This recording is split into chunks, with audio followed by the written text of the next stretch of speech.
right, and it looks like we are live. Hey, adventurers, that's how I open my videos. This is going to be a live stream where we discuss the series, The Protectors of Pretanni by Mike Mollman. I've got my 4 books here at the moment. I'm joined by some other great booktubers who have read and loved this series, so I'll let you go around and introduce yourselves. We'll start with you, Usman. I'm Usman. Channel is Bards and Books. I read a lot of fantasy, all kinds of fantasy, some sci-fi too, getting into other stuff.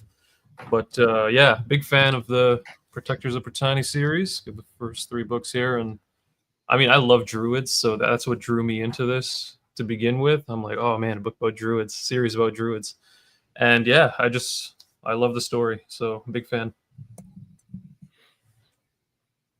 Perfect. And this is the first time. Well, I don't remember if I've ever had Nico on my channel, but I know we've talked several times. But the rest of you, this is the first time I've ever had you on my channel, and I just want to say welcome to you guys as well. I'm glad that you're able to join me here and willing to. Hopefully, we can have some fun discussion here. And Ben, you want to go ahead? Oh, sure. I mean, it's fun to finally come on. I've been watching your channel too for years, it feels like. And I'm Ben from Books of Genghis Khan, and I mainly actually read TradPub stuff. I've been hesitant to dip my toes into the just seemingly infinite pool of self-pub and not knowing what would really hit with me or not. And so Becoming a Druid was one of my first ones, but I had a couple of friends that liked it. I love the cover, the title. I don't know much about druids, but the whole idea was intriguing to me. So I'm very happy I tried it out. Because it was a big hit. So yeah, loved. I basically listened to the first 2 books that were out with the Sins and Sorrows over here, and then once the 3rd book came out, got right into that. So love the series. Yeah, it's just I don't know. I found it to be a super fun series. It's kind of almost like a comfort read, but not because it's like all good things happening, sunshine and rainbows or anything like that. It's just the writing style, the atmosphere of it all is just very enjoyable. And Nico, you want to go? Yeah, so I'm Nico. My channel is Nico's Book Reviews, and I'm kind of all things fantasy for the most part, with a little bit of other stuff thrown in here. But yeah, Mike had sent me the books and had just sent them to my PO box with a letter. And it was one of the earlier like review copies that was just kind of sent like that. And so I've been around for a while, and I just ended up reading them and really enjoying them. And then over time, I've gotten to know Mike, who is just awesome and is so much fun.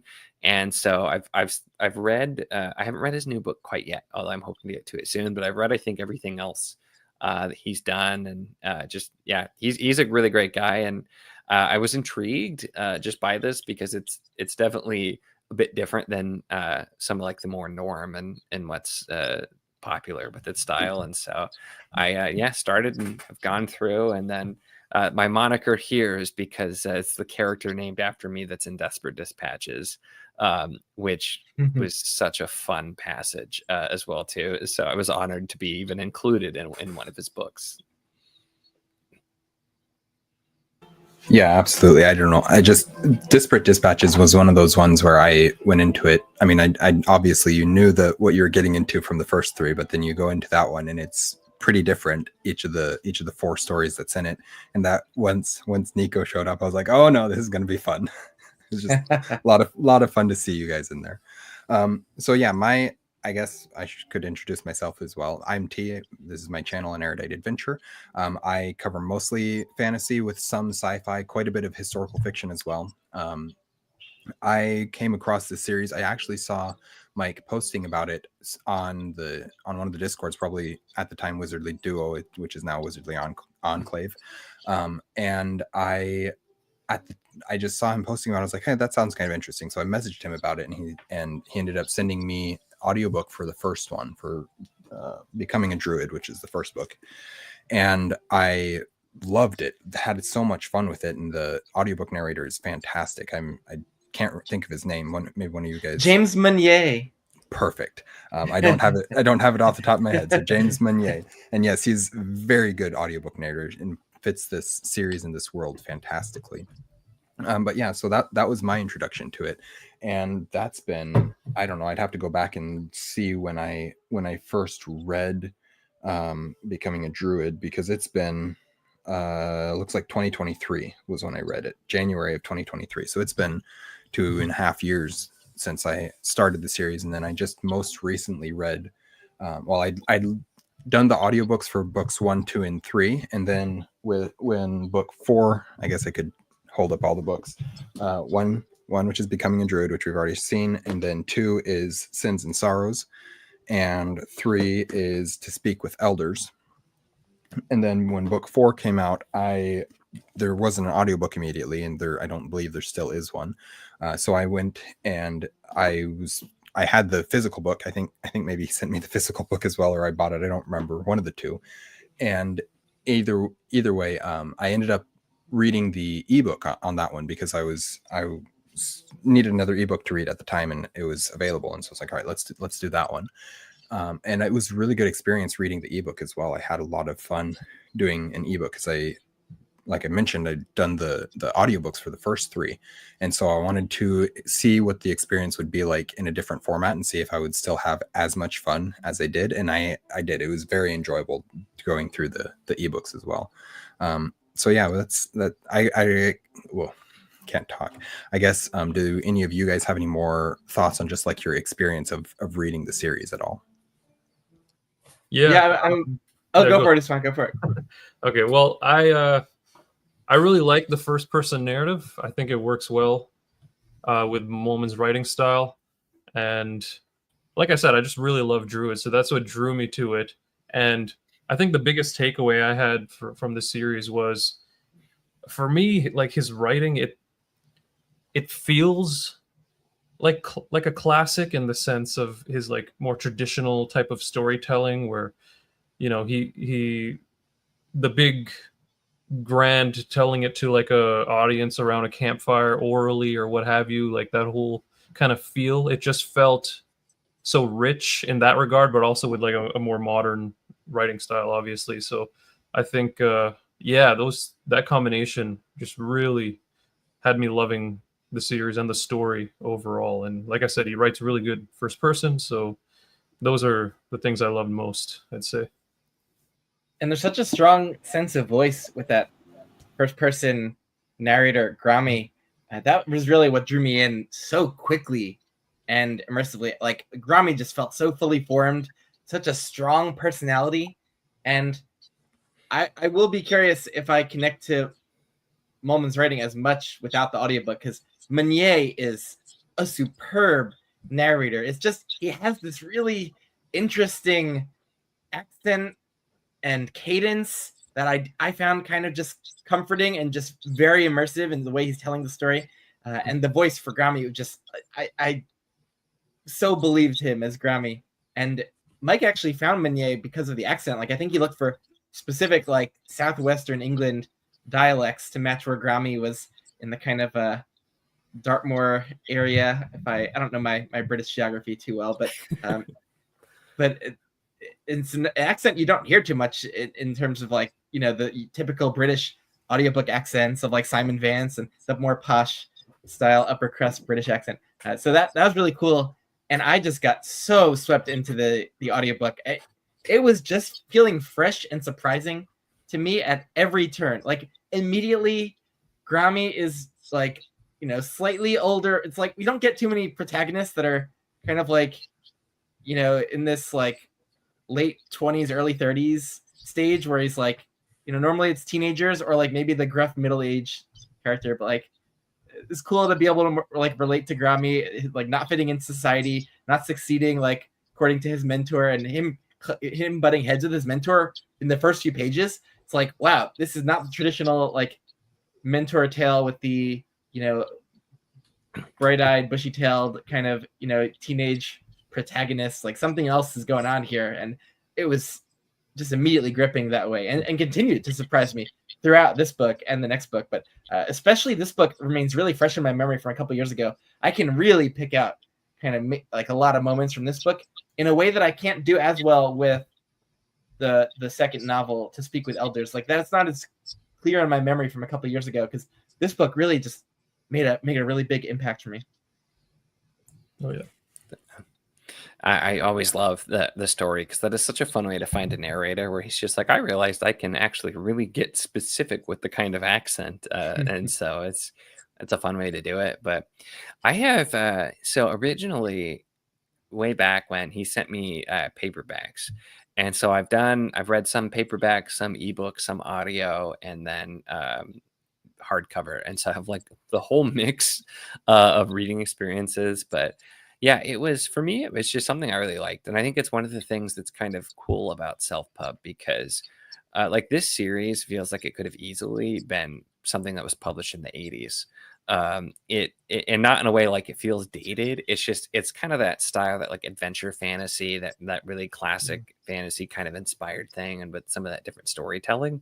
And so it's just kind of it's something cool. It's not just doing the same thing that is popular modern. It's just Mike writing what he wants to write in his unique story. And yeah, I agree, a little bit of a different character. It is also fun that he has a mustache. I remember on a stream a while back with Alan making fun of, because he doesn't like mustache. So I'm like, hey, Grommy has a mustache and he's a fantasy hero. So you have that too, but just kind of a different character. You can see he does have a mustache. But just kind of a different character. Druids, I do feel like are underrepresented. I have read very little with druids, and it's such an interesting like thing to do, and with all of the stuff that you can do with it. And it's just I found the writing really engaging. It was just something that was really enjoyable, and I've had a fun time with them too. And I definitely I like the mainline books because they're split a little bit, where originally it was like the half parts where it's not just Grommy in his story. So I'm looking forward to the next one there, but of course I loved Desperate Dispatches, although I might be a little bit biased with that one. Yeah, I fully agree with what you guys have been saying about the audiobooks. Just the narration is incredible, so immersive, it fits the world so well, but it feels to me like natural. It feels like this is what how the world is supposed to be, how this story is supposed to be consumed. And I was also curious about how that would apply or how that would feel in a different format, which is one of the reasons why I was excited to do to read Desperate Dispatches on ebook. If there would have been an audiobook, I would have done the audiobook, but I was excited with the ebook to see how much was his writing style versus how much was the narrator. And there obviously there's a bit of the narrator and his acting and his performance coming through, but there's a lot of it that is Mollman's writing style that feeds into and informs that character of Grommy so much.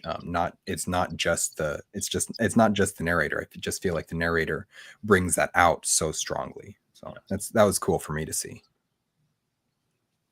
Yeah, absolutely. Even great narrators, like I've heard, after loving Jeff Hayes doing Dungeon Crawler Carl, like I've tried a few other Jeff Hayes books for other authors, and even another Dinman one, like an earlier Dinman one, and it, the narrator could only do so much with the material they're given, and even a great narrator, is completely at the author's mercy with their writing, and so it's a wonderful kind of marriage between very inventive and solid immersive prose that Mollman wrote, and the great narration.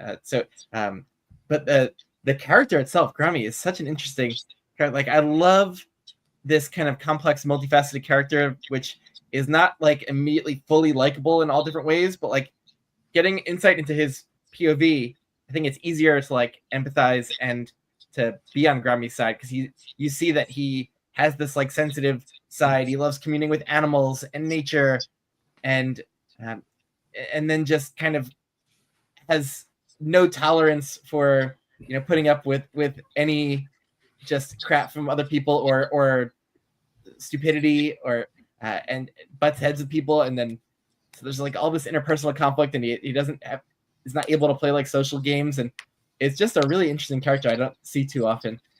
He's just very real. He feels very real to me, like me in a lot of ways. Just not wanting to be around people, would rather be around the animals. It's just I understand, I get it. But I mean, also the whole thing with the owl, that instantly draws me in and attaches me to the character, because owls are probably my favorite bird, but also just one of my favorite animals in general. So that's always fun.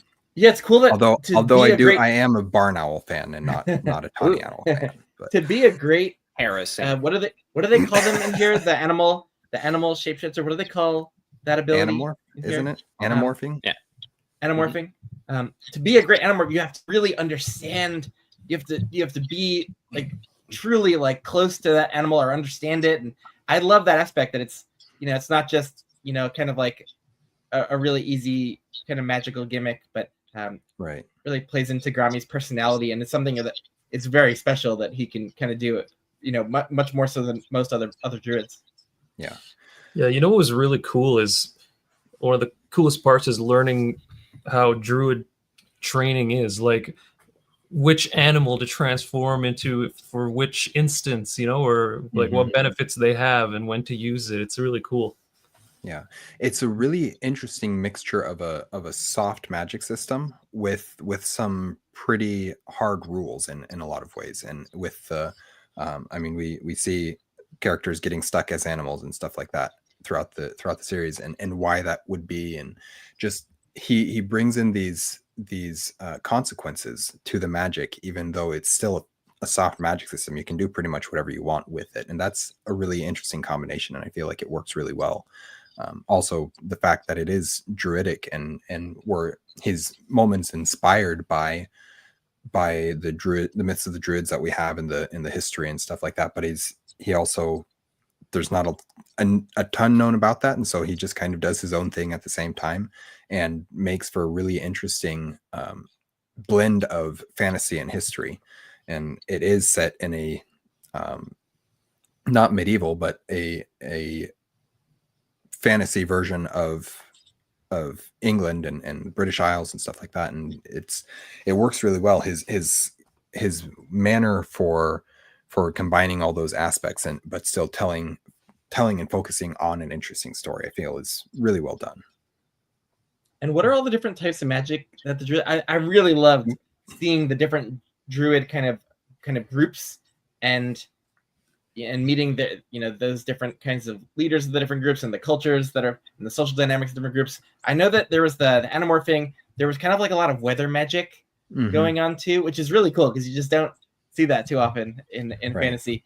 So you get, but I know there was some others. I just can't remember. The ones in the cave area had something else going on. I don't remember. I know there's a fair amount of elemental magic, which I think the weather stuff is tied into that. But then the other one that I specifically remember off the top of my head is the summoning, the demon summoning, from the books. I think it's book 3 that comes in. But so there's a lot of, definitely several different magic systems or magics that he uses and incorporates and weaves into the one world to tell this story, this greater epic story. Anybody have a favorite character? Because I know like Grame is the main guy we follow for the first one, but then so many characters come in, and we get another POV for a while. I think his name is Figol. He comes in like book 2 or 3. I do like Grami. I think him and Conwena are probably my favorites, though. Somewhere between the two of them. I appreciate Conwena and her story and her mindset and her approach to the world, especially as we get to know her more in books. I think it's book 2 that she has a big section, and then book 4 she has a fairly big section as well. Right. Yeah. And you have the different. There's also Nikos, the stonemason. Pretty great character. Nikos the stonemason and Andros the sculptor are pretty cool. I was gonna comment too, because you have the magic too, with because you have the other people who have like mind magic and mind control. Oh right, that's right. Yeah, becomes very big deal, especially on 2. And that was kind of like the way that was handled was kind of crazy just because how broad that is. And so it's like this group of people that just like they have that magic pretty broadly. And it's just like how crazy that would be if that was just like a normal thing. If everybody and he read does minds a and stuff. great job at incorporating that into the world and how it would be perceived by the other people around, and the politics of that and how that would work. And it's interesting. Like there's a lot of subtext underneath the relatively fun story that's going on. Yeah, because I forget the name of the apprentice character. Oh, is that my internet? Probably is. Oh, looks can like you all hear me? I can hear you. A little bit. Nico, can you hear me? It's me. Yeah. No, yeah. It I might did something wrong. I think we're all still it's good. Probably me. Was it Fiegel that has all right, okay. that mind reading? Right, it's probably mind reading power. Yeah, I think so. Yeah. Oh yeah. That was his kind of assistant, kind of, or was that his nephew? Or it was, man. And it's been a couple of years. These kind of details definitely are tough. But I remember really liking that dynamic of that character that the youngish kind of character who can read minds, and Grami has to continually remind him not to do that. And yeah, that was handled in an interesting way. Mm-hmm. It still kind of gave you that younger coming of age type of character too, that you would often get in this sort of fantasy, but having it be that character who the actual main character is annoyed with, like stop doing that, come on. And so it was kind of a different dynamic. I think that worked well, and just kind of a good way to introduce that as that becomes then a more important kind of magic later on too. Are we spoilers here? I just want to make sure I don't say anything that is. I think we can go spoilers. I think that's fine. We'll We'll avoid book 4 spoilers for you, but I think books 1 through 3 were okay.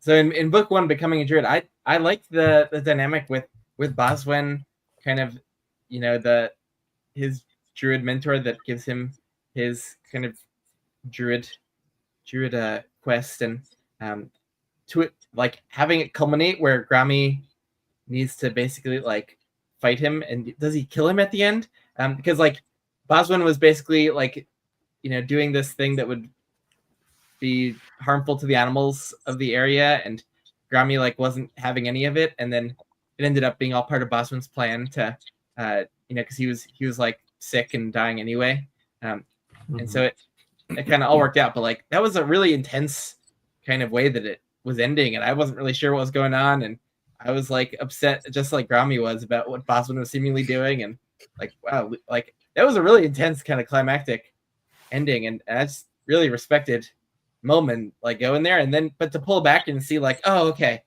it wasn't just this giant heel turn by Boswen, but part of his greater plan. It ended up being a cathartic, satisfying kind of close. So I thought book 1 worked really well just on its own, even kind of could stand alone. Yeah, it's a good entry. Well, I mean, I'd hope it's a good entry point to the series, but it's a solid standalone, but also a good entry point to the series to give you just a taste of how Mollman writes and the type of style, the type of humor, because he does use a lot of humor, but he doesn't. It never detracts from the seriousness of the story, but he has a really good balance between the seriousness of the story while also being lighthearted and fun at the same time. And I guess I've said a lot of things about how Mollman balances his writing, and I feel like that's probably a good descriptor for his style then, because I don't know if you guys agree with me on that, but that's what I feel like.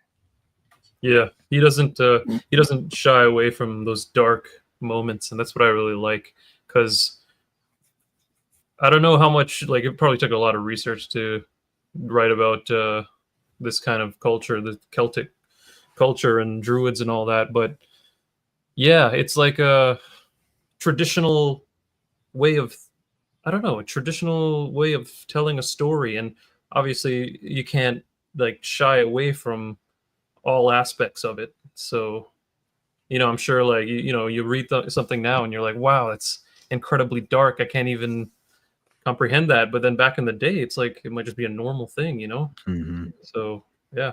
Yeah. Yeah. And It's he go for it.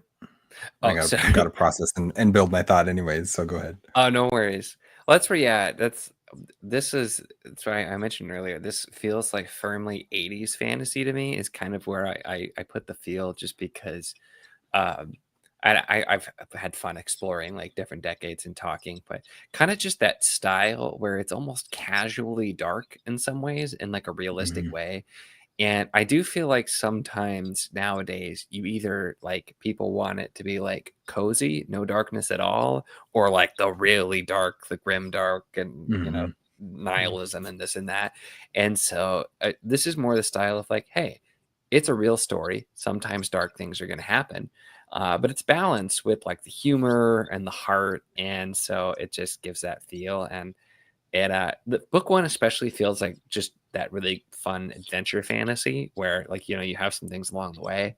And then book two also goes a little bit harder in like the quest fantasy type of thing. Two things that I really enjoy: adventure and Right. quest fantasy, and two things you Yep. don't get as much anymore. Mhm. And so that was where I'm just like, man, it's one of those things. It feels like kind of like a throwback and almost a nostalgic read while being an entirely Yeah, original story for absolutely. me. And so that's something that just really drew me in as well. Yeah, I fully agree. It feels like something that as a kid I might have read and I would have really enjoyed it then, but I can read it now and without the lens of nostalgia still feel like I'm enjoying it as I would have as a kid and stuff like that. And it's he does a really good job with that as well. I think that another aspect that a lot of times we don't see, and like you were mentioning, where they either want it all cozy or they want it all grimdark. Grommy is a very well balanced character in the sense of we don't just see him making the right choices every single time.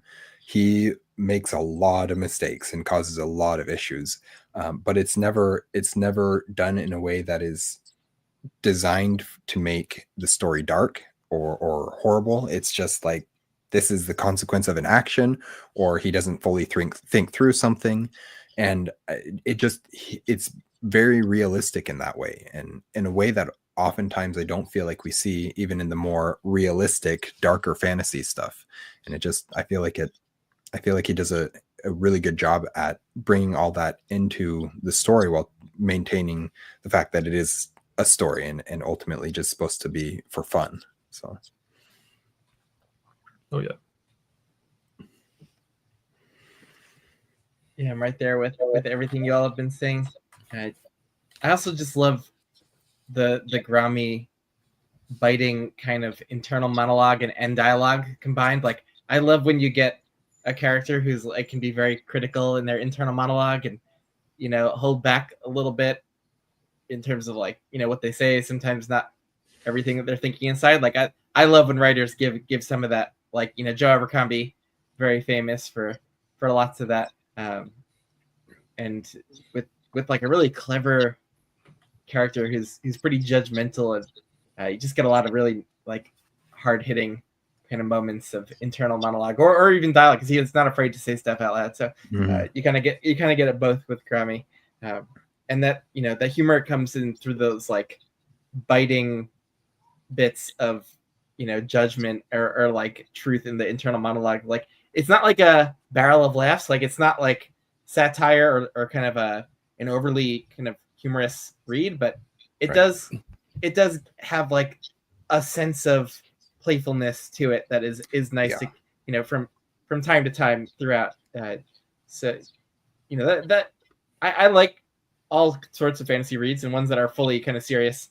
I'm all about too, but it's nice to every so often have something of a little bit of an epic fantasy palette cleanser, even if it is a little bit gritty at times. Like this one was such an interesting mix of it all because there was a battle scene in here that got extremely gritty. There was also a character death for a female kind of youngish druid that really took me by surprise. Like I just did not expect her to die in book 1, and so things got really gritty sometimes really quickly, and I felt like the stakes were high, but also I was like having a fun time for a lot of it. Yeah. So just a really interesting mix of tone and atmosphere. Yeah, and there's a self-awareness. I think Mollman has a self-awareness of as himself as the author, but then he also inserts it into the characters, because some of the characters, they know they're not as funny as they act like they are, and like their internal monologue as they're saying their jokes or whatever, they know that this isn't going to be as funny, and he that self-awareness helps. It helps with all of those things, with the maintaining the kind of up and down of the tone, with the casual grittiness type stuff, but also just being fun and lighthearted. And I often would find myself laughing at the jokes, not because they were funny, but because of the character's actual internal monologue as he was saying these things, or whatever it might be, because he knows that it's not that funny, and he acknowledges it and all that kind of stuff. And I feel like there's a lot of that throughout the whole series, in a way that is more than just self-awareness in terms of like humor, but just as a whole, the characters know who they are and understand who they are, and it's and how they're perceived to the world around them. Oh, that's a really insightful point there, T. Oh, thank you. Yeah. Sometimes I don't have anything insightful to say. I try. Did we get a date yet on the next book? I don't think so, right? I have not heard. I have not heard. No. I feel like his next one that he's currently working on is his second one to the his sequel to Halley Trail, the Children of Mars saga. I think is the next one. I didn't even know that he was writing this one, though. It just appeared at my house, and I was like, "Oh, okay, I guess I have another one from him." Yeah, he does that. He does that. He'll just write books. Yeah. Well, he was. I remember him commenting that he was just having a heck of a time with the 5th book, and he was talking to somebody about it, and they're like, "Well, why are you trying to sit down and write the entire series one after the other? Like, you're going to get tired of it that way. You got to switch it up." And he's like, "Oh, I didn't realize that." And so then he just tried to do some sci-fi stuff to like refresh. So I'm sure he'll be getting back there. But I think kind of he wanted to branch out, try some different things, and just not burn himself out, which I think makes sense.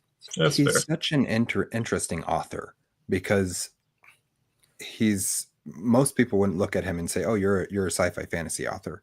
Like, that's not at all what I think he would classify himself as. I don't think that's how he's thought about himself. And then all of a sudden he's publishing these books, and they're really good, and they're high quality, and they're edited, they're well edited, and just tell interesting stories. And it's kind of, I haven't been in the like reading community that much for very long, and so I don't know if this is a normal thing for people just to pop in and start reading or start publishing books that they've decided they want to do, or anything like that.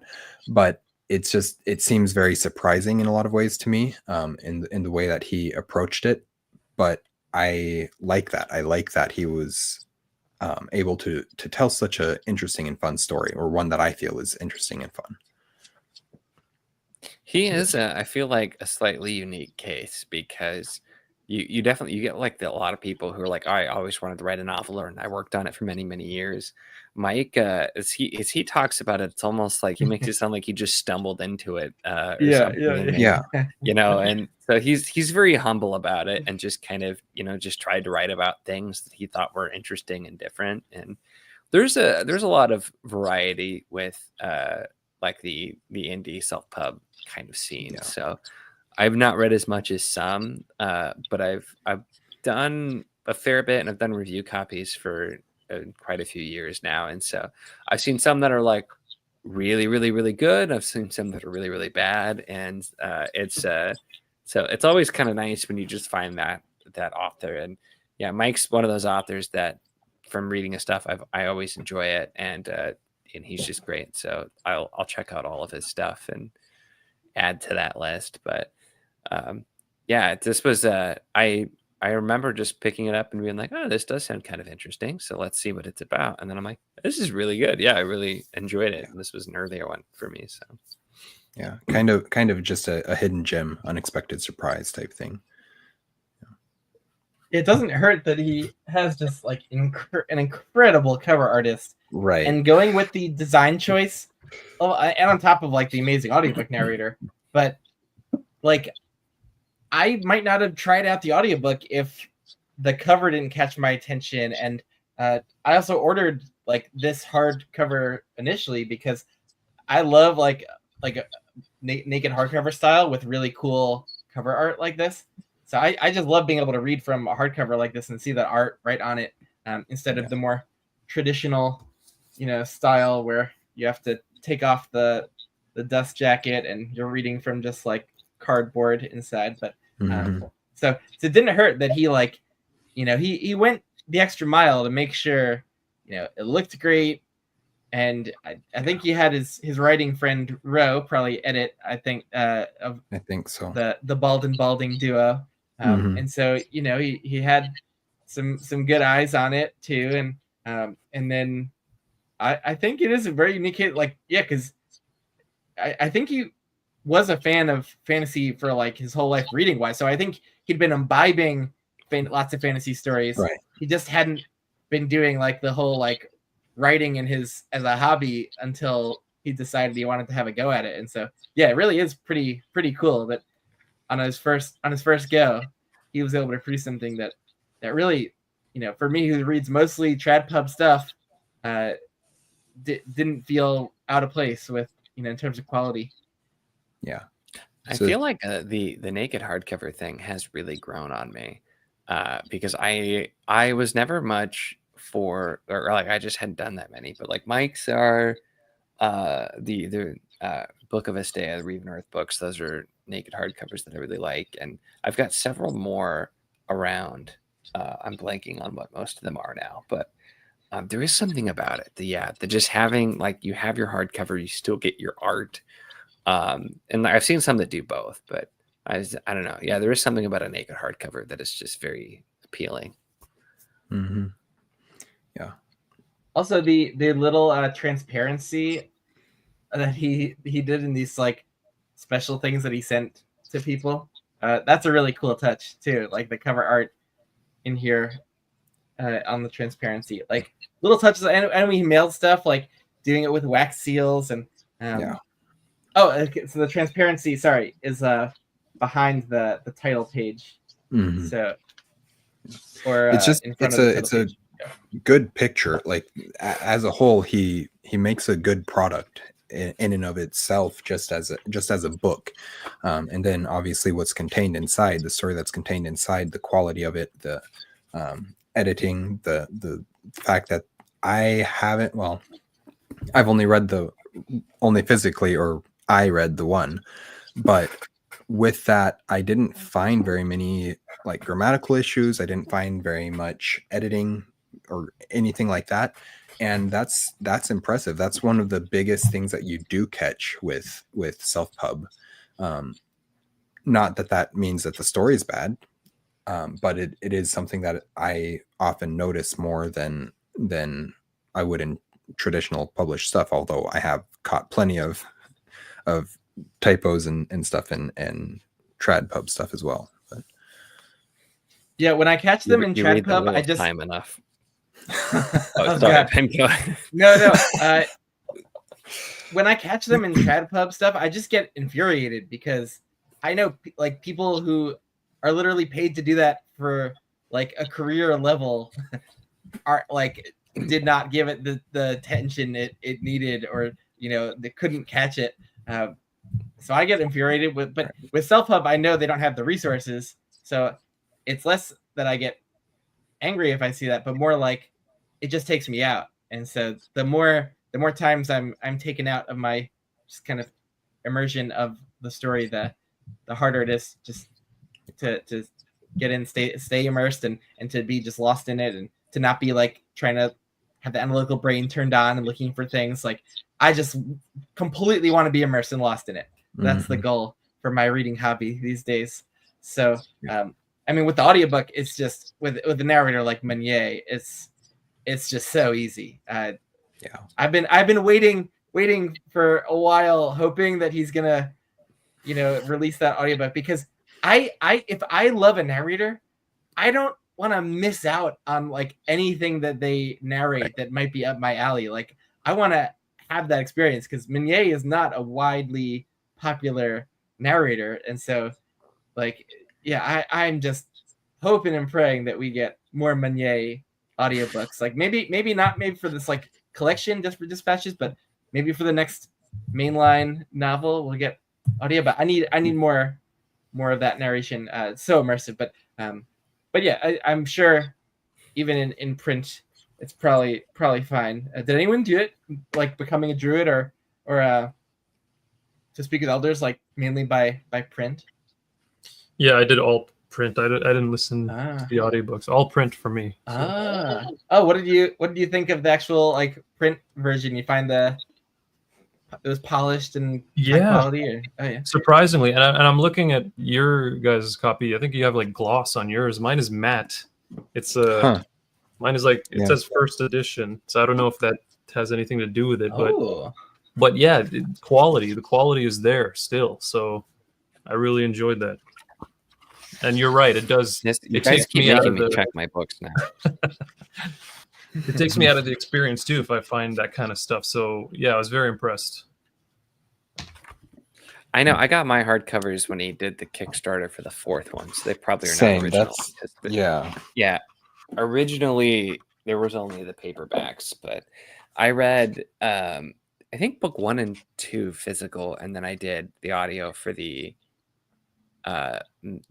for Sins and Sorrows, and then I might have mixed on To Speak with Elders. I'm trying to remember now, but Mike specifically recommended. He's like, "Oh, check this out! I love this the audio book narrator too." And so I'm like, "Yeah, I'll give it a shot." I was kind of new to audio at the time, I think, so that's where I didn't do a whole lot. But yeah, I enjoyed both, and it's I was pronouncing the main character as Graham the whole time though, and then I have to find out Grami, and I'm like, dang it, really? So I know I'm not alone. I feel like that's got to be pretty common. I've heard other people say that as well. Yeah. Is there a different way he could have spelled it to make that more obvious in print? Like probably. Like, no, honestly, it's just my fault. I will admit well, it. if he would have used some accent marker on the E to signify that is supposed to be that the E is supposed to, right, something like that, then you could see it. But so to be fair, in it very early on, immediately his teacher is like yelling at him and specifically emphasizes Grami, but there was a line talking about how he was emphasizing it weird, so I'm like, oh, so it's not Grami, it is actually Graham, and this guy's just saying it. And so I misinterpreted. He tried to like walk you through. It's right here on the first page. GRA Gra hyphen MEE. Oh my God, Nico, that's right there. Yeah, it's my fault. I will admit that Mike was trying to tell us. He was doing that thing where like, here's a covert way for me to tell you how to say the name. I just that's the first time you even see the name written. I know. In the book. I'm admitting it was my fault. That's funny. Guys, okay. That's good. Maybe it's my Canadianness that put the A right at the end right away. Gourmet. Oh, that's funny. Also, this is present tense, which isn't the most common, and I think also helped to make it feel like it's kind of interesting, strange, or just like fresh read for me. I mean, I can't think of that many reads of mine that are present tense, like Red Rising trilogy maybe, but I can't think of that honestly that many others. So it's kind of a cool change for like adult fantasy. Like I do find it very. I think I find it pretty immersive. Like this is like happening right now, and I'm just like, it's like feels like a little bit of a less remove from it. So I don't know. That's cool. I don't know how much of a real effect that has, but as I'm looking back through, it's definitely thinking of like noticeable. It's definitely something that you notice. For me, I don't often analyze stories like that, and so I don't think about all those things. But it is noticeable in how different the voice is when you read or listen to the books. I know third person is very common with a little bit of past tense is very, very common in high fantasy. And most of the time, if it's not, what's it called? Third person omniscient, I think is what it's called, which is what like Lord of the Rings would be written in or something like that. If it's not that, then it's very intentionally something different, very intentional with the perspective that is used in the writing. And it's very clear that well, once you get to know the character of Grommy, it's very clear that it fits his fits the style and the voice of these books in a way that third person omniscient wouldn't. And so, and what's funny is he says he did it that way because he did a Google search and some site said it was the easiest way to write was that first person. That's why he picked it. It, you know, that I don't know. I haven't tried out writing in different tenses and perspectives, but that kind of seems like it might be like the case for someone just starting out of like, you know, you're just like putting yourself in a character's like mind in that moment and saying what he sees, what he's thinking. And like, you don't have to worry that you have to stay consistent with past tense or it's just like, yeah, that's interesting. I have only ever tried writing in third person myself, and not a whole lot of that either. But past tense though, like the more typical third person past. Yeah. I mean, I read Wheel of Time too often, too young. Everything's modeled off of that. So yeah.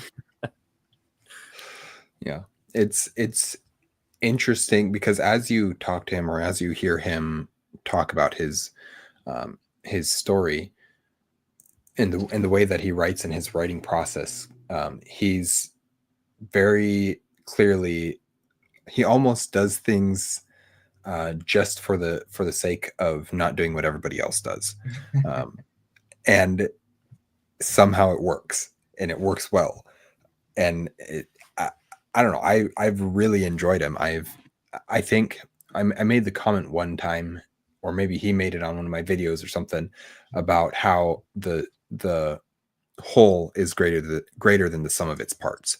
And I really enjoy each of the individual books. But as I look back at the series, it's not the individual books that I remember. It's the series as a whole that I remember and that I think, wow, these aren't my favorite books of all time, but the series is on my favorite series list. And I find that an interesting, I find that to be interesting because that's not something that happens very often, especially for me.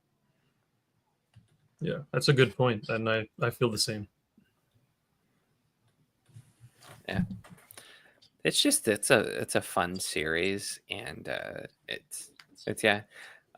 does do some things different. Kind of like you said, and it's Mike just kind of doing the way he wants to write. And I think too, for me, something we haven't talked about, I think, as much, but I'm very world building focused, and I really like all of the world building here because he is using kind of an analog to setting of like the pre-Roman Britons and with the Druids and everything with it, but he's setting up a lot. Like there's a lot of different magic, and as you continue on, we get to see some different places, see different magic and legends, and get more magical creatures, and and there's just so much. And I'm a sucker for just all of that fantasy goodness with the world building, and it still keeps that kind of close knit thing. And I think some of that is the tense that it's being written in. It still feels like a close story.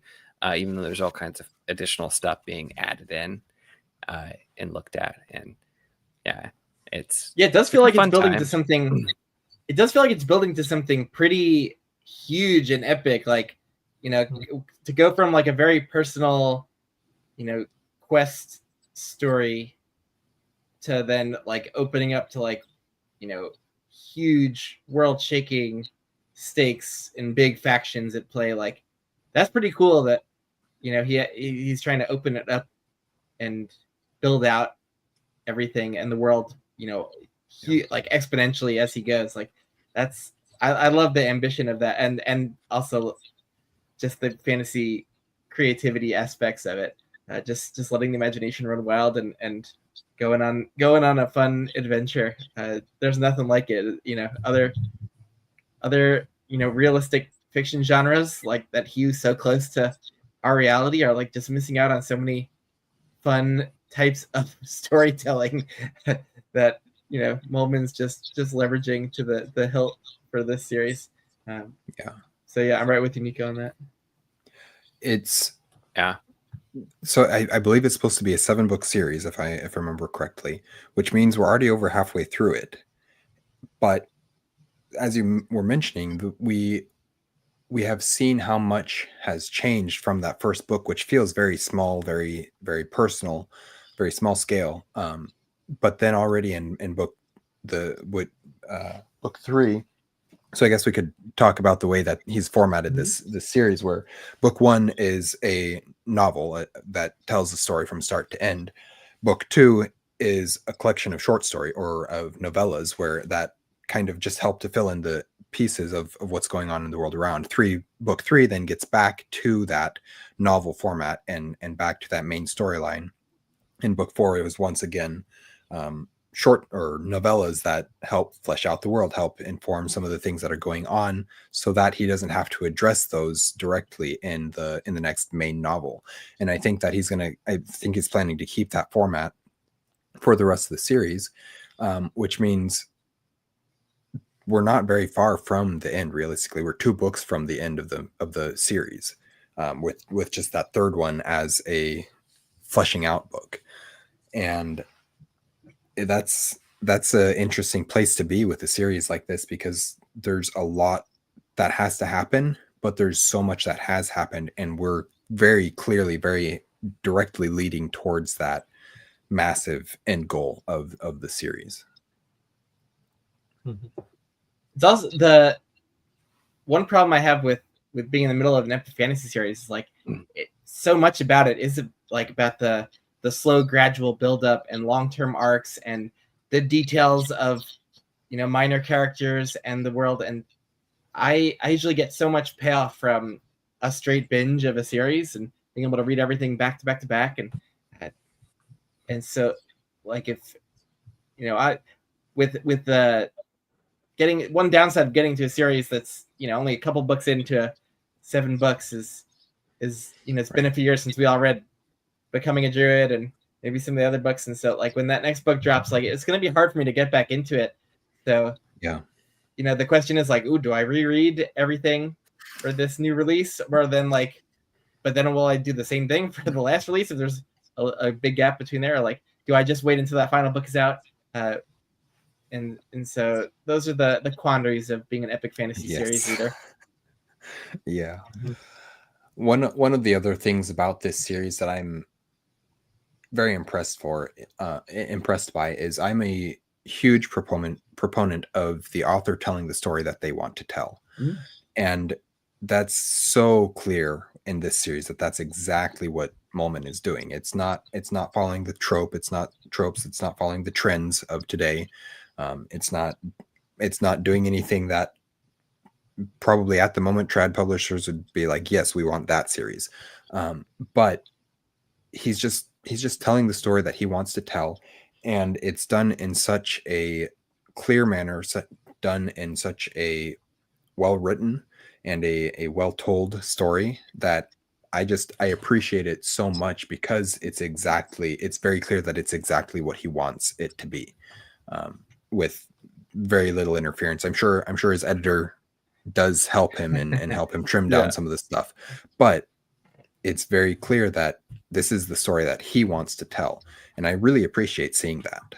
No, it's a great point, because I have the counterpoint to that, which is in the last 3 years, Ed McDonald released an epic fantasy series through Tor called The Red Winter Chronicles. And I read the first book, and what was that one called? Was that Daughter of Red Winter?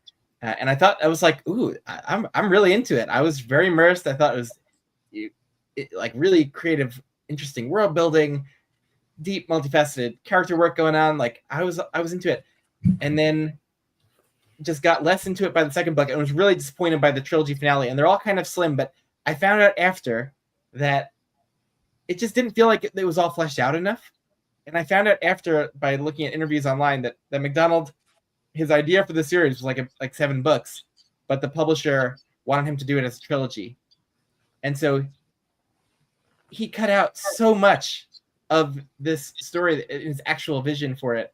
And I really felt that it just did not have enough time to develop. And these are 3 pretty slim epic fantasy books, like all under like 400 pages, basically. Mm-hmm. So it's not like a trilogy like Memory, Sorrow, and Thorn, where he fit so much into that. But this publisher completely interfered with the vision, dictated essentially what the shape of the series would be, and I think created an absolute forgettable, just adequate kind of thing in the end, which is not going to leave much of a mark with anyone, and not letting the author just do their thing, which, like, also, I'm reading Sun Eater right now. Daw tried to interfere with Hirakio, and he wasn't like a big seller for them in the first few books, and they tried to have him publish shorter books, and just wanted to like have him stop after book like 5, I think, and then he had to go to another publisher, Bain, where he had worked, and only once he started becoming a bigger seller did Dahl welcome him back and just let him do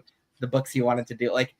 But people fell in love with his series because it was just his expansive vision, and sure, that's not going to be for everyone, but that's the type of thing that could actually really break out and become like a new, fresh kind of hit.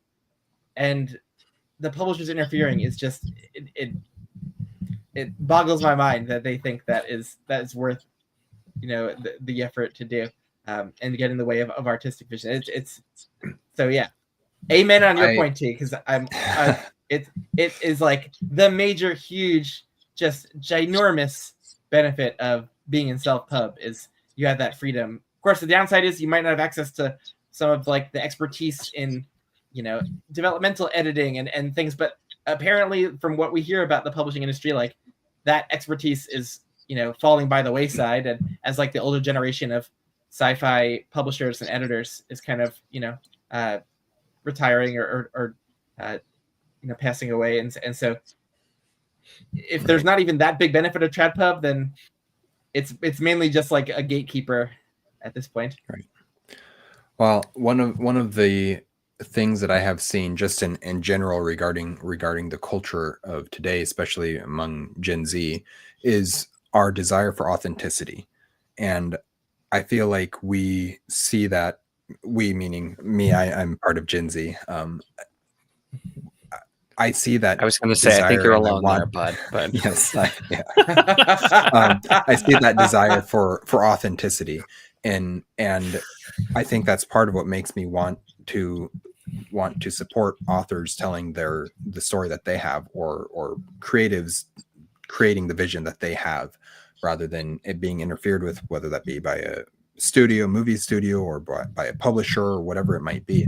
I want the authors and the storytellers to tell the story that they have, and I think that ties into all of that even. And unfortunately, there's a lot of interference that goes on within the storytelling medium, whatever part of that is, and that's unfortunate to me. But.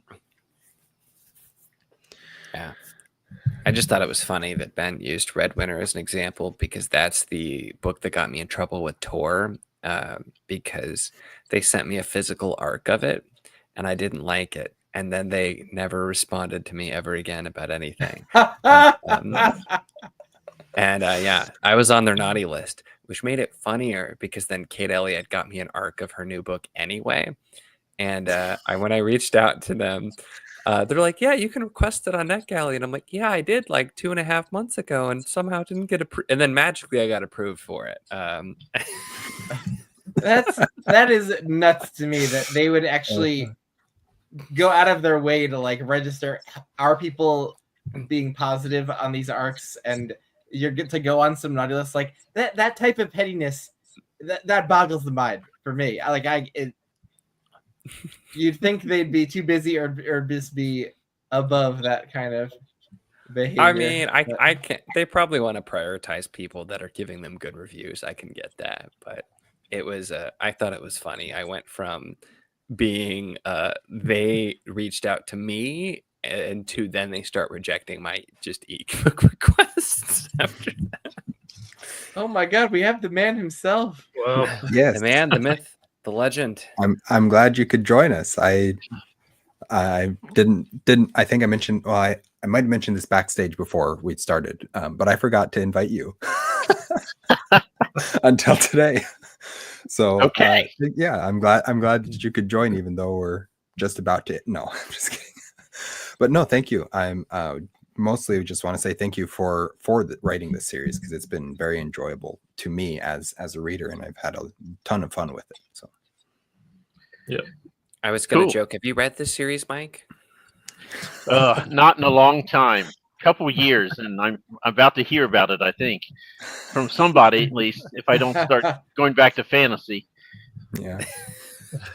Well, We I mean, covered you that just- a little bit. You do just randomly send me sci-fi books, and I don't know what to do with them because I don't read sci-fi. Well, you'll have to start.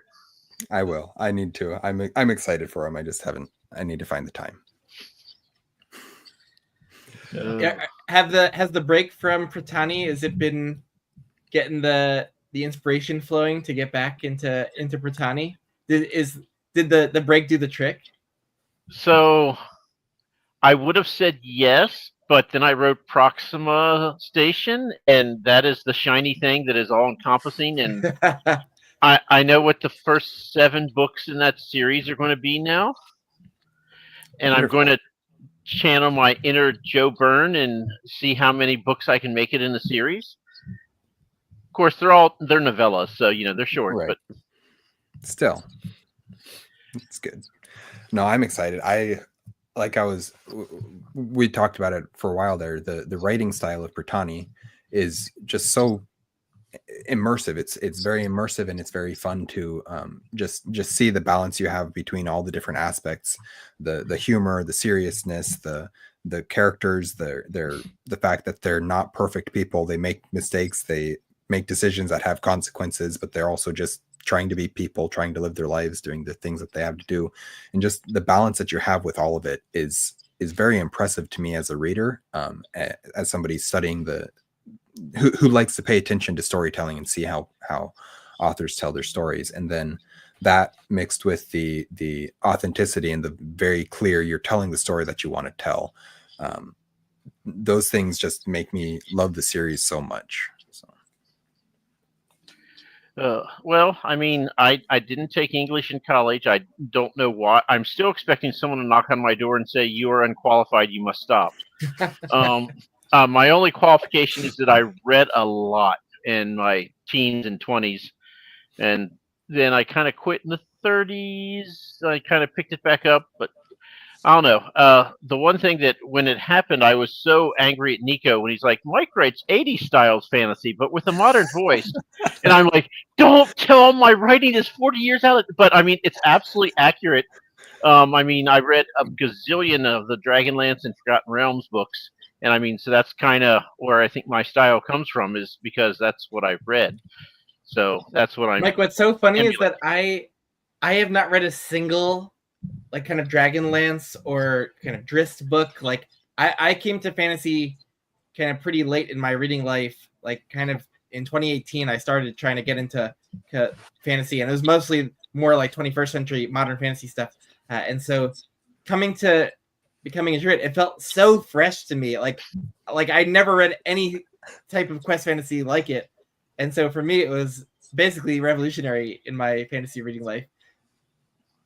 So Bengus, I do have to ask you: is there such a thing as a New Jersey State University?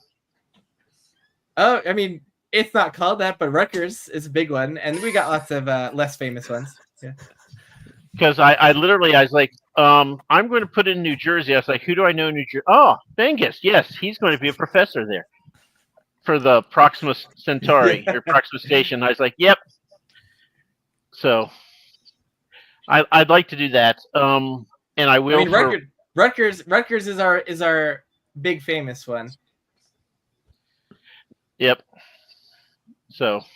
But that gave me a hoot when that book came in, and I opened it up and I saw like Benjamin Kahn PhD. I'm like, whoa. Yeah, you have to actually get a PhD though. So. and I enjoyed writing Usman as the person who's just going to beat you because he's the provost and says this has to happen, do it or else. I was like, I was like, yes, it has to be Usman. It has to be the provost who is sitting there threatening people because that's in character. Nice. I also liked Nico and Protectors. That was a good inclusion as well. Yeah, Nico and Andrew. That was fun. Yep. Yeah. Very, very believable. Perfectly encapsulated both of their personalities. That I've met Andrew on purpose, and I was trying to say in person. I would hope it was on I purpose. think on purpose came out, which makes it even better. But I don't know what I'm saying. That just felt like such a believable interaction, and I remember at the time because I read it before Andrew, and I immediately said something to him, and he's like, "I even really liked rocks when I was like younger." And I'm like, "This is so perfect." It was so much fun. But I like that, Mike, you immediately call out the 80s thing. I may or may not have mentioned that a couple of times on this stream earlier.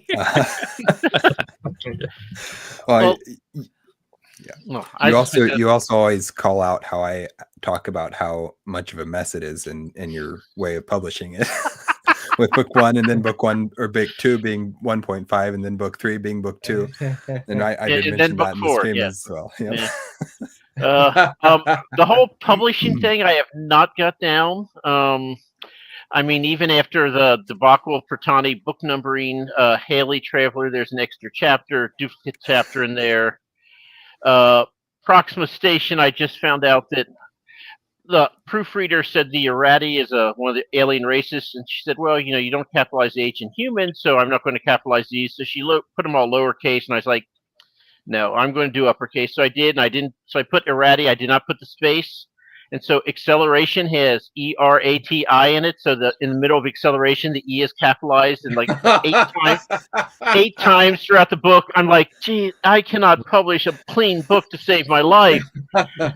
So I've just uploaded the new changes today after ordering. You missed the part we were praising your publication efforts because very clean books. The way, like, first of all, the naked hardcover with the amazing cover art. Like, you have an absolutely incredible cover artist for the series, and just it was this cover and knowing that it was a naked hardcover that actually really got me to actually purchase it initially, because I loved the cover art so much, and knowing that it would be this kind of naked hardcover, which I don't have too many of, and so that got me to purchase it. And then the audiobook narrator, James Meunier, was incredible, and just instantly became one of my favorite narrators, and was just such an immersive, almost like comfort style listen for me. And so, like, you found an amazing narrator, amazing cover art, the packaging, and even the titling, like Becoming a Druid, and then the whole vibe of it, like, I think just is very appealing, I think, for a lot of people. So you did something right. So I'll tell you, James Meunier, I'm nervous because he apparently was an extra in Rings of Power season 2. He's an elf for 1 episode.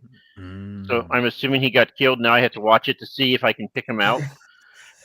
But he was on what is it, Masters of the Air, whatever, and he's been in 30 some odd plays and 5 TV shows in Britain, and I'm like, can I afford this guy? I'm wondering if I can afford him anymore. I really, really need him to start reading, so I need to write so I can get him before he's, astronomical. But, and I'll tell you, my cover artist, tragedy has hit. He has doubled his price now. I have to pay $200 per cover. Yeah. And Well, that's worth it. Yeah, all these people, authors talking about $1,200, $1,500 for a cover, and I'm like, my guy did it for $100 until 2 months ago, and then he just doubled his price on me. Wow, that was $100 for this cover. Yeah. Wow. And when I had him do a couple, and then he said, "Oh, Mike, I'm on a prestigious online art gallery now." I'm like, I don't know what that is. How do you distinguish? But I was like, okay, fair. I want you to do all 7 of my covers for Pretanni. So I have all the covers. I've had them for a couple years now. And he's doing the Proxima Station. He didn't do the first one, but he's going to do all the rest. So yeah, good old Dimitri. I keep telling people, and I don't know anybody else who uses him, and I'm okay with that, because if he blows up and gets huge, then what can I do? No, but this style of kind of it's like an impressionistic style. I'm guessing he did it digitally and not painting, because that would be a much more intensive process. But I really love this kind of impressionistic kind of style, and it just works perfectly on this book. And this one, like the To Speak with Elders one too, so different and hints at like the epic expansion and world building with the centaurs. So that's the one where he educated me, because I was like, I want the centaur, I want this person, this, I want like 8 people all standing in a row like as a police lineup. And he's like, if you have that much, then people see nothing. You need to have one, thing to draw the eye. And that's when he schooled me on this is what you want for a book cover, Mike. And so after that, I'm like, okay, here's the scene, draw it however you want. I don't care, hands off, because I apparently like police lineups. Yeah, and this one is so cool too. Got it's my personal favorite. Yeah. I love dragons. The Sins and Sorrows the Sins and Sorrows. Admittedly, it's like it's a little dark. It's a little like the dark castle against the dark blue sky. It doesn't pop as much as the others. But I'm partial to the Return of Loris myself.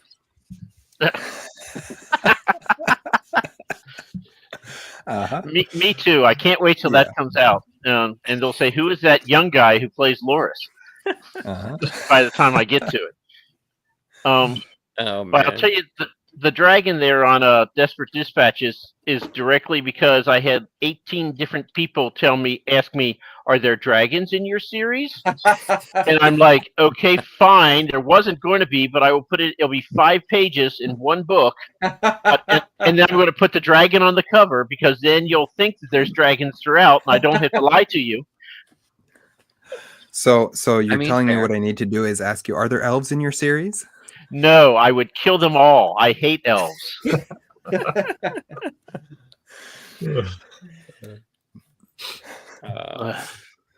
It's going to be the next Proxima thing. They're going to talk about an ancient planet of elves that were exterminated, and there's something. So I just at going to lunch today, because this is how my mind works. I was like, well, after the first arc of Proxima, which will be 6 books, I'm like, what starts to? I'm like, oh, okay, I know who my bad guy is for my 7th book, and I'm going to have Dimitri draw it as soon as he finishes books 4 cover. But I already know who the bad guys are for 7 through 12. I don't know how long that arc will be yet, but I'm already thinking about the next arc, and I've written one book out of 6 in the first arc. So, well, that's good. I'll have lots of reading to deal with when I can. Now that you're writing so much, has your reading taken a bit of a backseat compared to what it used to be? No, actually, I'm reading more. Oh wow. Good. I was in a horrible slump with Desperate Dispatches. It took me 15 months to write that stupid thing. And the funniest thing is, of the 4 stories, there's one I was like, okay, this one I'm just phoning it in. I'm done with it. I have to publish. And I saw a review, and the guy's like, this is by far the best of the 4 stories. I'm like, what do I know? I thought it was by far the worst, and then I got a review saying it's the best. I'm like, I also think Sins and Sorrows is one of the better books in that series, and no one agrees with me. So, you know, Well, I've enjoyed all of them so far.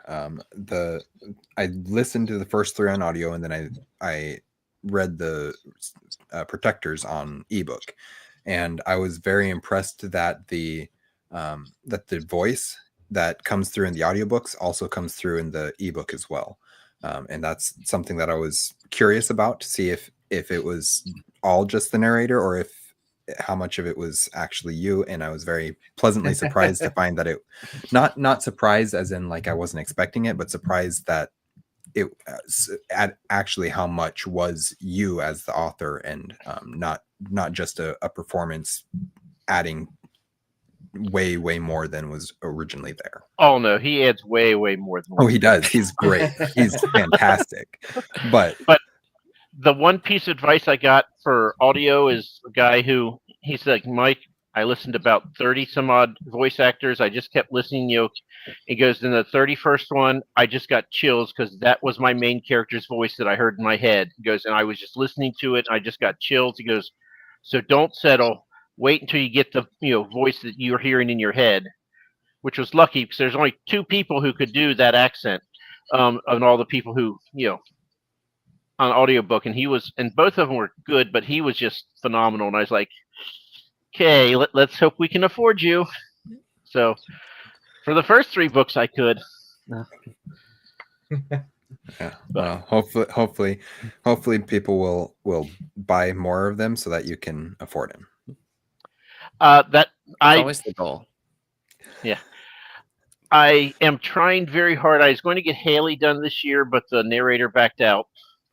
Cringy scenes that he's like, I'm just not comfortable doing this. I'm like, okay, what am I going to tell you? Yes, you are. It's funnier because I know exactly what you're talking about too. Because I remember I sent Mike a message, and I'm like, really, Mike? Like, there was the one thing. That's funny though. I had no idea that was a thing that happened. So yeah. And then Proxima is probably going to be the next book that comes out because it's short. It's only 150 pages. So, yeah, I should be able to afford just about any narrator for that. But I need to get on that. But I'm Proxima 2. I've written the first draft. I've got stuff back from alpha readers that the one, she read it in an hour and a half and was like, oh my God, I need more. And I'm like, well, it's coming out next year, so I don't know what to tell you. That's good though. Yeah. And 3, I know what's going to happen. I'm going to have a new bingo sheet for 3 because it's going to be Area 51 audit, where the aliens go to audit Area 51. And so I'm going to have all new people there. So I'm going to do another bingo card with, all sorts of people I know are going to be Tuckerized in it. So I don't know if Dr. Khan can tell me why he needs to come out to Area 51. He could be in it. But, and I've always wanted to go there, though. And T, you're going to be in Haley Traveler 2 if I ever get around to that, which is what I should have been working on the past several months. That's all right. I'll wait. But that's gone through beta readers and was, well received. So that's next up. Hopefully, should be October this year, November this year, assuming I work on it instead of just throwing it away and working on Proxima. But then after those 2 are out, I swear I'm going back to Pretanni. All right. Because there are things. I'm excited. There are things that I'm going to do that are going to really, really upset the readers, and I can't wait to do it. Perfect. So then we can all be mad at you and stop reading your books. Yes, yeah. Well, by the time you get to there, if you can get to book 6 and stop when there's only 1 left, and I need to get some sort of immunity now because book 7, I don't see any way in hell that's going to be under 500 pages. That is my rule, that I don't read books over 500 pages, so I don't know how I'm going to finish it. But you don't have to read it. Really small letters. We'll do the reading. We'll do the reading. I just finished To Green Angel Tower, which, one of the longest books ever written. Like, epic fantasy readers bring on the chunky boys. So, yeah. Really chunky books just mean they didn't have a good editor. Oh my God, Nico. It's just, Wait. compare that. Yeah. Yeah. Uh-huh. Uh-huh. And That's is that the Green one? Angel Tower Is that paperback versus- too? Wait. Hold on. We can't. Oh wow. Yeah. It's Oh, there we go. Oh, there we go. Is that a hardcover or paperback? hardcover. Okay, Wow. The paperback's even bigger, I think. But nice. yeah, You this know, is I- the. I have my fake background, so I have to hold things very carefully. Sorry. Yeah, this is the original hardcover. Ugh. So I have to count up. I don't know if I've even hit 500,000 words published yet, and I've published 6 books. So I don't know. I'm close. Yeah. We love a Probably. big epic finale though, so go for it. Like as much Yeah. as No. much room as you need. 499 pages. 500 is going to be the end. Just keep shrinking the font size, and you'll Yeah. be all right. Yeah, font size 3.5. I got sent a technically 300-page book one time with font so tiny it had to have been needed to be like twice as long though, and I'm like, I'm not reading this physically. There's just no way. I'd have to get a magnifying glass. Yeah, there's I got one sent from a self-published author that I think is going to be that way, where it's just smaller than I prefer to read, and it's going to take me a while to get through it. But that's I got sent that a year and a half ago, and I still haven't read it or something like that.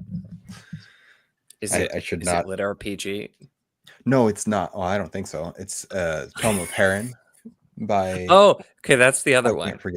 I forget what the author's name is. Damien Francis. Maybe? Francis, yeah. Francis, yeah. Yeah. You're gonna like that And one. it's one that I think I'm gonna like. I just am so slow at physical reading that it takes me forever to get to them.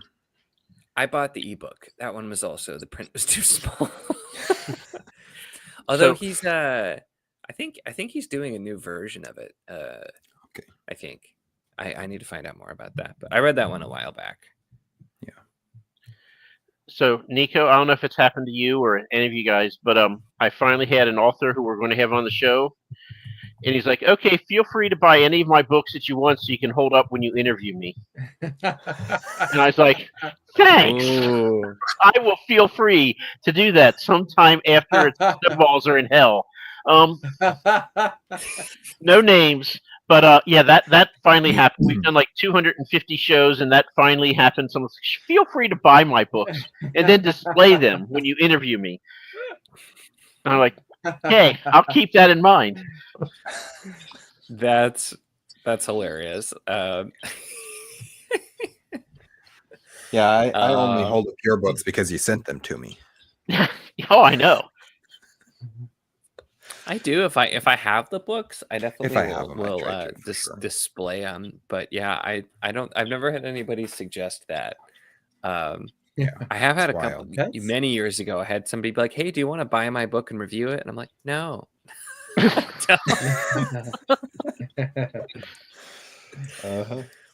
I mean, I'm just happy Mike doesn't send PDF files because I've gotten a few of those. I'm like, Those are bad. Yep. it's like, come on. Yeah.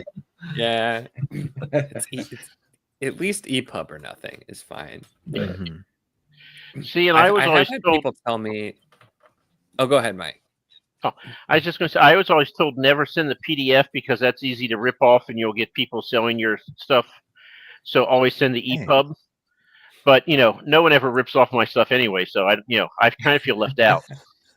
I'm gonna start a new author page for Mole Mikeman tomorrow.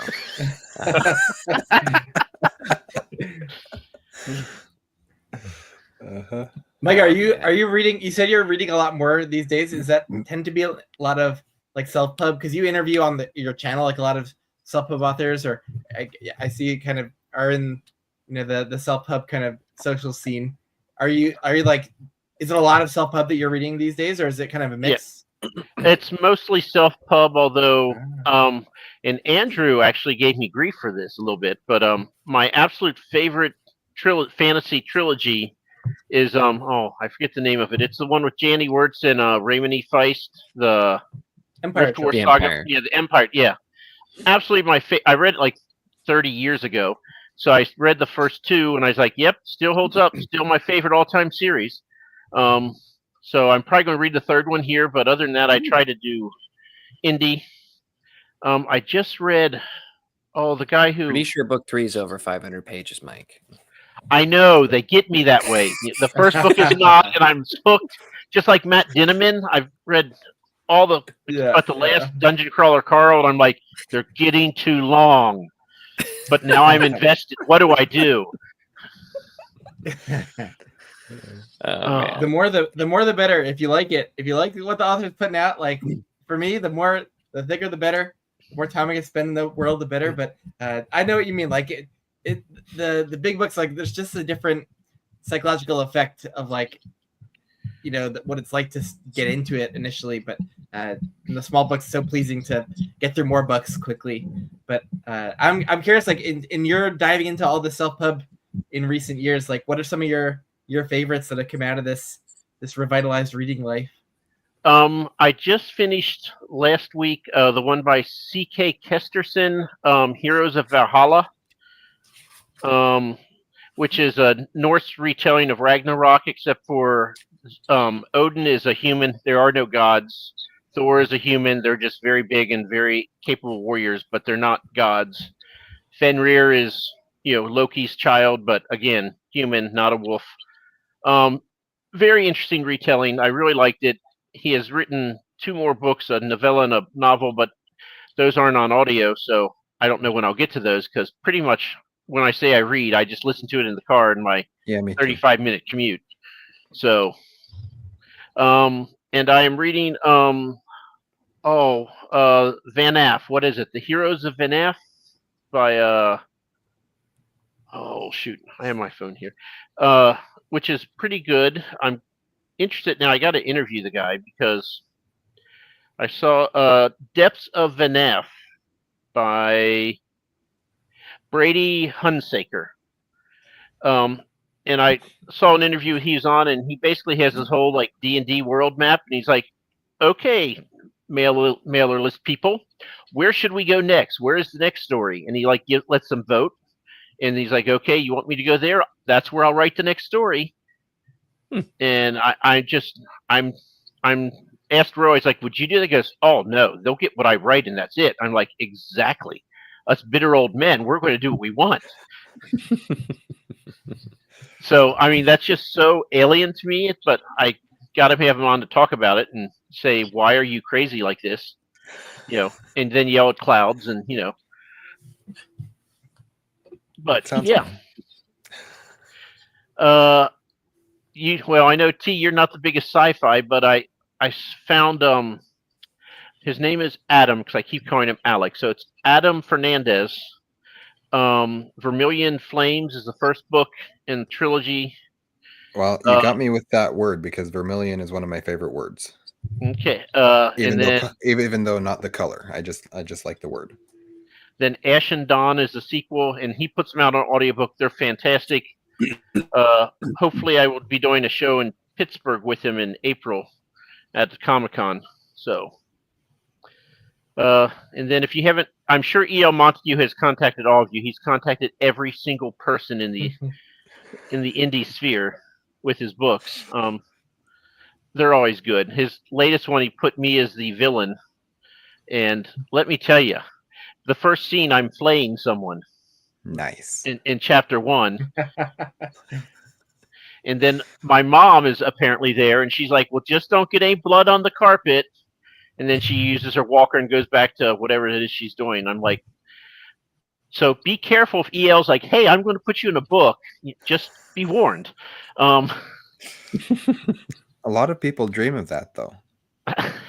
Of what, being in the book or flaying people? Being in the book, I would hope. I would hope. Hopefully, When you're after George R.R. Martin, you never know. Right. Did you get to meet George or any of the other big like authors like Robin Hobb at the convention? So I did not, because Robin Hobb is just, it's okay. I read the first 3 books and I'm like, eh. George R. R. Martin absolutely hated his books. Can't stand them.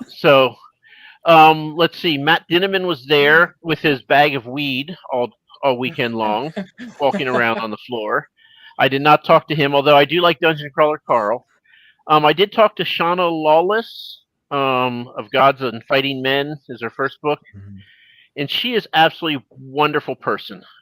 She got there for a signing a little early, and she's like, "Oh, you are putting books out? Let me help you." I mean, just put her stuff down immediately. Went to work helping us. Just absolutely wonderful person. I also don't like her book, but she is a wonderful person. And then last but not least, I did see Ryan Cahill, and I was talking to him for a little bit, and he's like, "Guys, they're doing the big interview today, and they're moving some heavy stuff there, and I got to get in there and help them. I'm sorry, the other people are pretty small. I got to move the heavy stuff." And I'm like, "You know what, dude? Go for it. I think your books are boring, but you are an upstanding person." I did not say any of this to anyone because, I just thought it in my head. And then I gave myself a virtual high five and went on with my day. Mike, was there anyone there who had written a book that you liked? Like, really liked? Like, yes. JCM Byrne was there. Loved it. Andy Witham was there. Loved it. I mean, we hung out. Oh, have you read the Blackjack books? Oh, yes. And I read the Rooker Flynn, except for the third one. I'm waiting desperately for it to come out, and then life will go on pause. It's so good. Haven't finished it yet, but it's so good. So if my books are late, you can blame Andy because, Rooker Flynn #3 is coming out. So I'm gonna be reading understandable. that one too. Completely understandable. Nice. I haven't gotten into JCM Byrne yet. Same. But, if you like puns and dad what's jokes. that look? Is that a look that you're like? You got to get like to it, man. You'll enjoy it. You like do. it? Oh, you like it? Okay. Yeah, I wasn't sure if that look. I wasn't sure if your look was like no, like stay away, or like yes, like go. For I was it. a little surprised. I thought you had gotten to it, but yeah, you got to get to it. It's one of my favorites. One of my favorite series. Really good. Yeah. I agree. I think you will like it. I really liked the first book. The series overall, I don't think it's for me, just because it's not my thing. But it's really fun, and I think you'll like it. And I think I totally. That's not one I'm like, why do people like this? I'm like, I totally get it. It's just not quite my thing. So I have to tell you, at Worldcon, the panel Joe Byrne was on, Palmer Pickering was moderating, had John from Talking Story and Bookborn. And before it started, Joe was apparently low on sugar, and so he just grabbed the mic like, "Let's just start telling jokes." And he did not realize that everything was being transcribed. And Andy and I were, like the first row, we were heckling him. And then Andy goes, "Hey, Joe, how many penises do your Russian space bears have?" And he's like, "My Russian space bears have 3 penises. Like, this is being transcribed. It's on the record." I always tell people at work that, just because I answer your questions does not mean I'm trying to help. I probably should have told Joe that before we got up there that, we're not trying to help you. Has anyone read any Palmer Pickering? That's an author I want to try that Heliotrope book. But I read Heliotrope. I quite liked it. I had a little trouble with the audiobook just because the narrator is really good, but the quality of the sound itself is not super clear. She talked about that. She said she paid big bucks for a really big name audio narrator, and she's like, but he's old and his voice would sort of fade. And she's like, yeah, I paid all this money and I really wasn't happy with it. But what was I going to do? Tell him to read it again? Yeah. So I read Darktown by Palmer because I'm not reading Heliotrope, obviously. She got George Goodall to read it. Like, he's one of the most prolific narrators in like the history of audiobooks. But like, I imagine he's near the end of career. So, He's up there. oh yeah, I don't know that he's the best choice either for fantasy. Like, Yeah. that she might have just gone for a really big name, not really like going with someone like you did, where he's a no name but is like just giving it so much energy and passion and just like perfect and super high audio quality too. Like, so yeah, I think you went the right direction there. It was funny when he did the third book, well, the second book, Sins and Sorrows, 1.5, 2, 3, whichever number you want to give it, because he's like, okay, so this guy, what kind of voice do you want me to give him? I was like, oh no, he's all switched. It's just when he went to the island, he's using his name. He goes, oh, well, I have in my notes that he's Southern Welsh dialect. I'm like, oh, you were doing different dialects? That's cute. I had no idea. So I am very bad. Narrators. You got to do a little bit of a performance. You can't just read it, because if you're just reading it, I'm going to lose interest. But I'm like, as long as you give the voices different voices, I'm fine. But yeah, he had all his notes, and he's like, yes, absolutely, he'll have the Southern Welsh dialect again. I'm like, oh well, good for that. Whatever. Yeah, no, I think Meunier is like on the top of his game, and Yep. like a lot of voice actors are just really intense about the linguistic aspect of it, and that's so cool that you found just the perfect person for it. Yeah. So, yep. So I basically, what I've learned is, for my cover artist, I've just like, here's the idea, go, and I step back and don't step on their toes. For audio, I'm like, okay, here it is. He's like, how do I pronounce these? I'm like, well, you're from Bristol, so your pronunciation's going to be way better than mine could ever be. So, go for it. What about the one part that we haven't talked about is the editing process? Because we talked earlier that the actual finished products are pretty polished and seem like not far off from anything you might see when you open up a TradPub book. And so I was curious a little bit, like, how much is your editor is usually Ro? Is he usually like helping you edit? Like how much is he adding to the whole process here to shape things, to get things into shape? Ro is the perfect editor for me, because he'll be like, this is bullshit. No one's ever going to believe it. And that's what you have to do to get me to change things. If you're like, maybe consider looking at this passage again, I'll be like, okay, consider, done. Next. You got to be blunt. I don't do subtle. So, he's perfect. I did tell him, and he laughed. I said, I went on a rant multiple times about why the English language has to have 3 raised horizontal lines, the hyphen, the M dash, and the N dash. Really, one should be able to do all these. And I was like, so I just put hyphen. I know it's probably wrong. Don't care. Ro changes it. When I get to my proofreader, which is Melissa Stone, she changes it to the other one. I have no idea what it is. I am willfully not learning what it is. I'm like, I don't care, and I'm not going to sacrifice brain cells to learn. I have a picture of Justin Bieber in this head. I'm like, there's only so many brain cells. I'm not wasting them on stupid stuff. So is that to say that your editors do a lot to help get it polished up? Yes. For the final draft. So Melissa Stone, I think if she didn't live in Manitoba, she probably would have killed me. Because when I forget which book it was I sent to her, I was like, oh yeah, I probably should have run spell check before I sent it to my proofreader. And she's like, you didn't run spell check? I'm like, no, did you see how many errors there were? She goes, yes, I did. So I try to run spell check now before I send it to my proofreader, because if she has to catch 69,000 mistakes, it's hard. If she just has to catch 62, okay. So wait, what about like doing it just like a chapter at a time? Because doing spell check for a whole book does sound a little overwhelming to me. But what about just like chapter? So I write it chapter by chapter, and they're all different files. That way, because I had one file went corrupt, and I was like, well, you know what? That's only chapter 16. And actually, I saved it to my Google Drive, and I actually had it saved, so I didn't have to rewrite it. So thank God. But then once I send it out, I have to stitch them all together as one, and then I run spell check, because otherwise, like, Grammy, every time each one I do, it's going to come up as this is not a word, and I'm like, yes, it is. Ignore it. So I stitch it all together. I'm like, this is a word. Leave it alone, and then all is well. Most of them are just names or weird stuff that I come up with. So.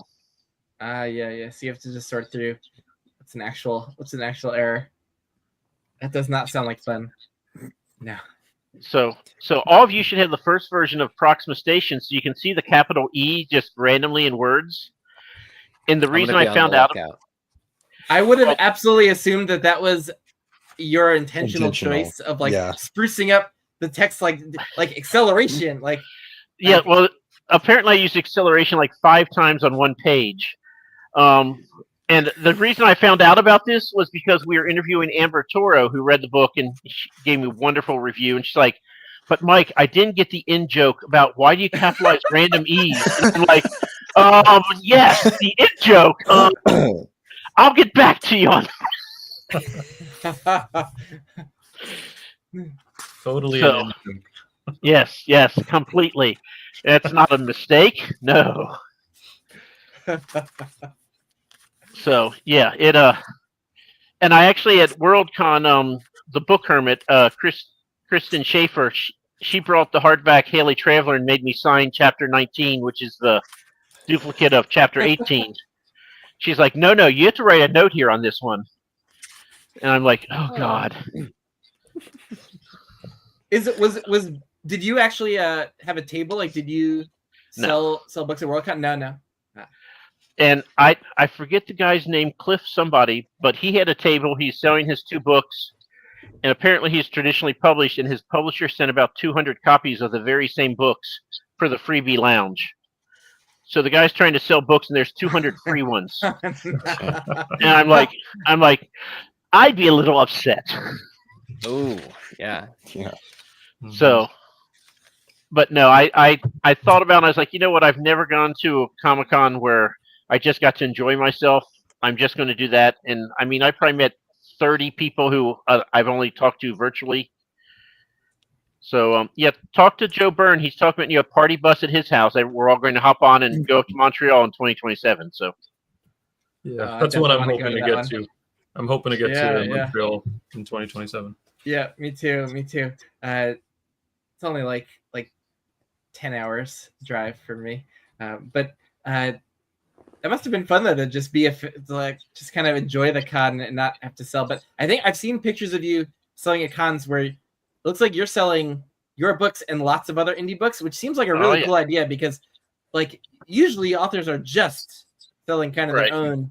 But I think that's a really cool, I think it's an awesome idea, and I think it probably makes your table a lot more attractive than if you were just shilling your own stuff. Yeah, I tell other authors I'm trying to preach the sermon now. I was like, I probably took a 30% hit on my book sales, but I'm making over twice as much money as I was, which makes Comic-Cons much more palatable. Instead of, well, I didn't lose money this time. I'm actually like, I could actually make money at these things, which would be nice. So yeah, I'm selling. The last one I did, I finally got an 8-foot table, so I had 72 titles on my table to sell, and 6 of them were mine. So yeah, and I can't catch myself. I'm like, I always tell people, your cover has to sell because I'm there to sell mine. I'm going to talk about mine, and like the first day, I'll be like, instead of saying, what do you like to? Oh, you like to read this? Here's this book by this, and pointing to everyone's book but my own. And then I'm like, okay, I didn't sell any of my books today, but I sold 18 other people's books. Maybe I should talk about my books now. So that usually one day of every con I do that. So, people should be happy. I start schlepping their books instead of my own because, Right. Well, thank you all for coming on and for talking about this. It was very fun. And thank you, Mike, for jumping on and for writing such a fun series. I don't want it to get too late. I know some of you guys are on the opposite side of the world from me, so I will. At least this not let it too tectonic late. plate that we share. But no, it's very, very fun, and I'm glad to finally have Yeah. those of you who I haven't had on my channel on. Yeah, for the first thanks time. T for I'm inviting. not actually sure if I've ever had Nico on. I think I have, but I don't remember now. So, but yeah. Anyway, thank you guys for coming. 100% sure. Oh, that's great. What? Yeah. I guess I'll close it. What are you all currently reading? So let's start with Usman again. Ooh. Currently, I actually going through 2 books, which is not the norm. I'm usually one at a time, but right now I'm going through Riven Earth by Zamar Amr. Yeah. And also Discovery by J.A.J. Minton. Yeah. Minton family. Enjoying both, so both going well. Cool. I really want to read Discovery. I don't know if that'll be for me, but I want to try it. And go ahead, Ben, whenever you are ready. I have already read Riven Earth and that whole Astia duology, which is great. And I am currently in the midst of a reread of a favorite series, which is Sun Eater, since the big finale is coming out in November. So want to maximize my investment in that whole thing, and it's going well, my reread. So I'm into Ashes of Man, actually, which is book 5. And I did not time this so well. I've ended up just, instead of leaving breaks between the books, I just got so into it again that I'm definitely going to be finishing book 6 with a nice big gap before book 7, which was not what I was wanting. But so I'm in the midst of this big Sun Eater reread, which is going well. So having a good time with that. Cool. I'm not reading it right now, but I had to show off because this is my favorite of Zamar's covers for Sun Summer. I love this one so much. But I am reading kind of an odd selection of books right now because I am still reading The Wayfarer Redemption by Sarah Douglas, which is a buddy read and is going really well. This is kind of like more classic style fantasy. It's technically from the 2000s, so it's not technically 90s, but it's close. And then I am reading the first book in the Gap Cycle by Stephen R. Donaldson. And this is one of the most messed up things I've ever read. And I do not know how I feel about it at this time.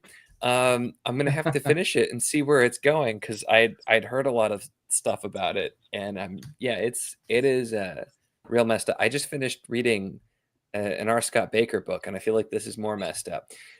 So it's been interesting. And then I just started Of Sea and Shadow by Will White as well, which I was doing on audio. Is that series that has like 2 parallel strands? Yes. Oh, it's a very interesting idea, right? Like there's like one set of series from like one set of like characters that's on one side of like a conflict or the story, and then like the other books tell from the same time period but from a different perspective. Something like that. Yeah. It was a patron pick, and I had never heard of this series from Will White, and I don't feel like I've heard anyone talk about it. But that's such a cool idea, so I'm so curious because it's like 2 intersecting series from both sides, and that's just fascinating. So I'm really I'm not very far into that one, but I'm really curious to see how it goes. Yeah. Mike, are you reading anything at the moment? I am reading, if you can see it, The Depths of Venef by Brady Hunsaker. Yeah, and we will actually have Jeff Brown, who did the cover because he's done like everyone's covers. He's done over 1,000 now on the show coming up. But yeah, it's kind of wild. Like I said, he has the D&D map basically drawn of the whole world and asks his newsletter people where do we go next. So I got to talk to him about that because that just sounds crazy and newfangled, and I don't like it. Mike, you're gonna have to go back and rewatch the beginning of this too, because we spent the first hour basically gushing about your writing and the Pretanni books. So hopefully you'll enjoy. Oh, thank God I wasn't here. I'd like. Hopefully we didn't tell any lies or anything like that. So, remember, I went to Catholic school for 12 years. So telling me you're disappointed is my comfort zone. complimenting me just makes me feel weird, and I just look for an exit. Mike, I'm very disappointed in you that you Thank haven't you. released the next book in the series yet. That's all I needed. That's all I ever want. I just want that next book, Mike. Why do you think I paired up with Roe? He tells me his disappointment all the time. And by the way, his book is coming out. Y'all need to read it. Signal of Enderun. There might be a character named Mollman who is fat, bald, and kind of a jerk. Couldn't possibly talking about you then. No, but I just naturally gravitated towards him, though. All right. So I've got 3 books going on at the moment. I've got A Haunt for Jackals, which is, I don't know if it's even going to show up, but it's book 2 in the, I can't remember what the series name is. First book is by Blood by Salt by J.L. Odom. Oh, yeah. Love that. Haunt for Jackals is book 2. That's my current audiobook read. Current ebook read is Rooker Flynn, Execution. So book 3 of that one by A.R. Witham. And then current physical book is another self-pub, and that's More Than Legends by J.R. Carroll. So reading all 3 of those. One of them, well, I only read one at a time but they're three different mediums, and so I can kind of process them a little bit. But yeah. Well, thank you guys again for all coming on. You want to shout out your channels real quick once more before we end the stream? Yeah. Usman, Bards and Books. I think I have them all linked. I might not have Mike's, but I'll get that in a second here.